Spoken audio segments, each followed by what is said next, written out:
Hello friends, അസ്സലാമു അലൈക്കും. Welcome back to my channel. അപ്പോൾ ഞാനിന്ന് വന്നിട്ടുള്ളത് ഒരു അടിപൊളി സമ്മർ ഡ്രിങ്കിൻ്റെ റെസിപ്പി ആയിട്ടാണ്. അപ്പോൾ ഇത് ആരോറൂട്ട് ഫ്രൂട്ട് ഡ്രിങ്കാണ്. പേര് കേട്ട് നെട്ടൊന്നും വേണ്ട. ഇത് നമ്മുടെ കൂവപ്പൊടിയുടെ ഒരു ഡ്രിങ്കാണ് കേട്ടോ. അപ്പോൾ കൂവപ്പൊടി വെച്ചിട്ട് കൂവപ്പൊടിയുടെ ടേസ്റ്റ് ഇഷ്ടമില്ലാത്തവർക്കൊക്കെ ഇങ്ങനെ ഉണ്ടാക്കി നോക്കിയാൽ മതി. അപ്പോൾ ഇങ്ങനെ കഴിക്കുമ്പോൾ നല്ല ടേസ്റ്റാണ്. പിന്നെ അതുപോലെ ഇനി ചൂടുകാലമാണ്. അപ്പോൾ ഈ ചൂടുകാലത്തുള്ള നമുക്ക് അങ്ങനത്തെ ബുദ്ധിമുട്ടുകളൊക്കെ മാറിക്കിട്ടുകയും ചെയ്യും. അപ്പോൾ നല്ല അടിപൊളി ടേസ്റ്റാണ്. എന്തായാലും ട്രൈ ചെയ്ത് നോക്കുക. അപ്പോൾ എങ്ങനെ ഉണ്ടാക്കുക നോക്കാം. അതിന് വേണ്ടിയിട്ട് ഞാനിവിടെ 3 ടേബിൾ സ്പൂണ് കൂവപ്പൊടി എടുത്തിട്ടുണ്ട്. അപ്പോൾ കൂടുതൽ വേണമെന്നുണ്ടെങ്കിൽ എടുക്കാം. അത് കൂടിക്കണമെന്ന് വിചാരിച്ചിട്ട് അതിന് ടേസ്റ്റിലൊന്നും വ്യത്യാസം വരില്ല. അപ്പോൾ ഞാൻ അത് കുറച്ച് വെള്ളത്തിൽ നല്ല രീതിയിലൊന്ന് മിക്സാക്കി എടുക്കുന്നുണ്ട് ആദ്യം. അപ്പോൾ നമ്മൾ ഫ്ലെയിം ഒന്നും ഓൺ ചെയ്തിട്ടില്ല. ഇതിൻ്റെ എല്ലാ പരിപാടികളും കഴിഞ്ഞിട്ടാണ് ഫ്ലെയിം ഓൺ ചെയ്യണത്. അപ്പം ഈ 3 ടേബിൾ സ്പൂണ് കൂവപ്പൊടി നമ്മൾ കുറച്ച് വെള്ളത്തിലൊന്ന് ആദ്യം കട്ടയില്ലാണ്ട് മിക്സാക്കി എടുക്കുന്നുണ്ട്. അതിന് ശേഷം നമ്മൾ 1/2 ലിറ്റർ പാലാണ് ഇതിലേക്ക് ചേർത്ത് കൊടുക്കുന്നത്. നമ്മളിതിലേക്ക് കുറച്ച് പാലായിട്ട് മിക്സാക്കി എടുക്കുകയാണ് ചെയ്യുന്നത്.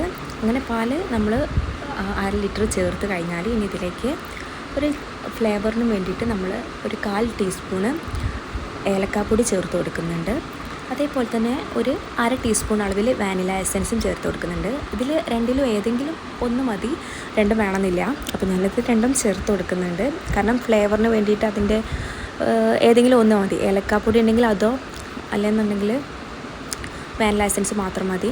പിന്നെ അതിലേക്ക് ഒരു നുള്ളു ഉപ്പും ചേർത്ത് കൊടുക്കുന്നുണ്ട്.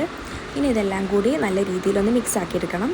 ഇനി നമ്മൾ മധുരത്തിന് ആവശ്യമായിട്ട് നമ്മളിവിടെ കണ്ടൻസ്ഡ് മിൽക്കാണ് ചേർത്ത് കൊടുക്കുന്നത്. അപ്പോൾ അല്ലാന്നുണ്ടെങ്കിൽ ഒരു 3-4 ടേബിൾ സ്പൂൺ പഞ്ചസാര ചേർത്ത് കൊടുത്താൽ മതി. അപ്പോൾ ഇതെല്ലാം കൂടി മിക്സ് ആക്കിയ ശേഷമാണ് നമ്മൾ ഫ്ലെയിം ഓൺ ചെയ്യുന്നത്. ഇനി ഒരു മീഡിയം ഫ്ലെയിമിൽ ഇതേപോലെ ഇളക്കി ഒന്ന് കുറുക്കിയെടുക്കുകയാണ് വേണ്ടത്. ഞാനിത് ചെറിയ രീതിയിലൊന്ന് കുറുക്കിയെടുക്കുന്നുള്ളൂ, അല്ലാണ്ട് കട്ടിയിലെടുക്കുന്നില്ല. ഇത് കുടിക്കാൻ പറ്റുന്ന രീതിയിലാണ് എടുക്കുന്നത്. അപ്പോൾ ഒന്ന് പാലൊക്കെ ഒന്ന് തിളച്ച് കുറച്ച് നേരം ഒന്ന് കുറുകിയ ശേഷം ഞാനിവിടെ ഫ്ലെയിം ഓഫ് ചെയ്യുന്നുണ്ട്. അപ്പോൾ ഇതാ ഈ ഒരു തിക്നെസ്സിലാണ് ഞാൻ ഫ്ലെയിം ഓഫ് ചെയ്യുന്നത്. അപ്പോൾ ഒന്ന് ഇതിൻ്റെ ചൂടാറുന്ന വരെ ഒന്ന് കുറച്ച് നേരം വെയിറ്റ് ചെയ്യാം.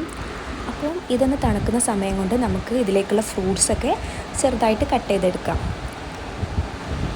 അപ്പോൾ ഫ്രൂട്ട്സൊക്കെ ഇത് അവിടെ കട്ട് ചെയ്തെടുത്തിട്ടുണ്ട്. നിങ്ങളുടെ കയ്യിൽ ഏതൊക്കെ ഫ്രൂട്ട്സ് ഉണ്ടോ അതെല്ലാം ഇതേപോലെ ചെറുതായിട്ട് അരിഞ്ഞിട്ട് ചേർത്ത് കൊടുക്കുകയാണ് വേണ്ടത്. ഞാനിവിടെ എടുത്തിട്ടുള്ളത് ബത്തക്ക, മുന്തിരി, അനാറ്, പിന്നെ പഴുത്ത മാങ്ങയും ഇതേപോലെ ചെറുതായിട്ട് മുറിച്ചിട്ട് ചേർത്ത് കൊടുക്കുന്നുണ്ട്. ഇതിൽ കൂടെ നട്ട്സും ഉണ്ടെങ്കിൽ അതും ആഡ് ചെയ്ത് കൊടുക്കാവുന്നതാണ്. ഇനി ഇതെല്ലാം കൂടി ചേർത്ത ശേഷം നല്ല രീതിയിലൊന്ന് മിക്സാക്കി എടുക്കുന്നുണ്ട്. ലാസ്റ്റ് സ്റ്റെപ്പായിട്ട് നമ്മൾ വെള്ളത്തിൽ കുതിർത്ത് വെച്ചിട്ടുള്ള കസ്കസാണ് ഇതിലേക്ക് ചേർത്ത് കൊടുക്കുന്നത്. അപ്പം അത് ഞാൻ അത്യാവശ്യം ചേർത്ത് കൊടുക്കുന്നുണ്ട്. അതും കൂടി ചേർത്ത് നല്ല രീതിയിൽ മിക്സാക്കി എടുത്തിട്ട് നമുക്ക് കുറച്ച് നേരം ഫ്രിഡ്ജിൽ വെച്ച് തണുപ്പിച്ചിട്ട് നമുക്ക് സെർവ് ചെയ്യാവുന്നതാണ്.